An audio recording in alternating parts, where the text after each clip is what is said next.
سلام به شنوندگان عزیز صدای واژه. امروز روزی است که قلب فوتبال جهان در غم از دست دادن یکی از درخشان‌ترین ستاره‌هایش به درد آمد. دیگو ژوتا، نامی که با سرعت، تکنیک و گل‌های حساس گره خورده بود، امروز در یک تصادف نابهنگام از میان ما رفت. خبری که همچون صاعقه در فوتبال پیچید و باور کردنش دشوار است. دیگو ژوتا، پسر پرتغالی، سفرش را از آرزوهای کودکی آغاز کرد.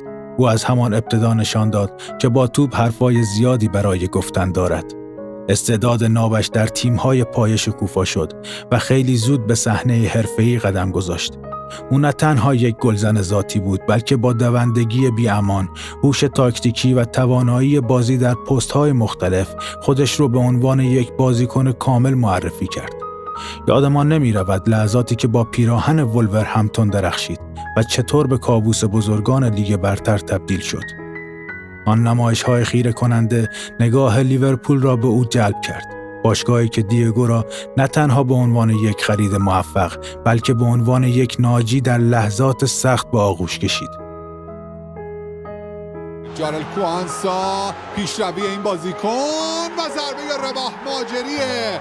دیگو ژوتا تیر خلاص رو میزنه بر پیکرهای لستر سیتی. رو تمام کردن. در لیورپول او تحت هدایت یورگن کلوپ به اوج رسید. ژوتا به معنای واقعی کلمه مرد لحظه‌های بزرگ بود.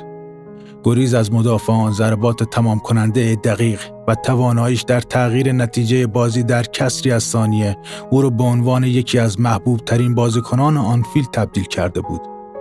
هواداران لیورپول هرگز گل‌های حیاتی او در لیگ برتر را یا لیگ قهرمانان اروپا را فراموش نخواهند کرد. او تنها یک بازیکن نبود، او عضوی از خانواده لیورپول بود، با قلبی بزرگ و روحیه‌ای جنگنده. ژوتا فقط در زمین فوتبال ستاره نبود. او در زندگی شخصی هم انسانی آرام، متواضع و دوست داشتنی بود. همواره لبخند به لب داشت و با تواضع و فروتنی خاص با هم‌تیمی‌ها، مربیان و هوادارانش برخورد می‌کرد. از دست دادن او نه تنها برای فوتبال، بلکه برای تمام کسانی که او را می‌شناختند و دوستش داشتند یک ضایعه جبران ناپذیر است. تصور فقدان او در کنار برادرش در این حادثه تلخ عمق فاجعه را بیشتر می‌کند.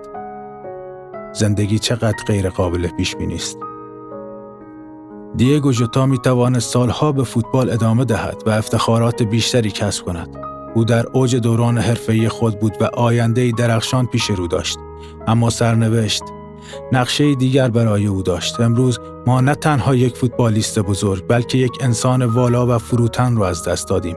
یاد خاطره او برای همیشه در قلب هواداران فوتبال، به خصوص لیورپول، زنده خواهد ماند.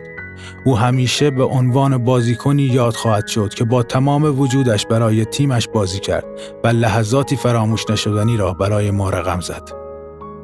همچنین باشگاه لیورپول با اعلام پیامی به احترام دیگو ژوتا شماره 20 این بازیکن واسه همیشه در این تیم بایگانی شد. در متن پیام نوشته شده: پیراهن شماره 20 ژوتا به خاطر نقش پررنگش در قهرمانی لیورپول تو فصل 24-25 و 20مین قهرمانی باشگاه جاودانه خواهد شد.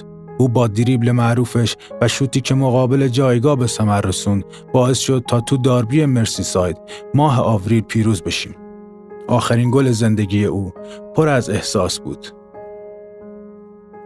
ژوتا میخواد یک پیکو رد کنه، موفقم هست. دیگو ژوتا، این یه صد گل قشنگ بود.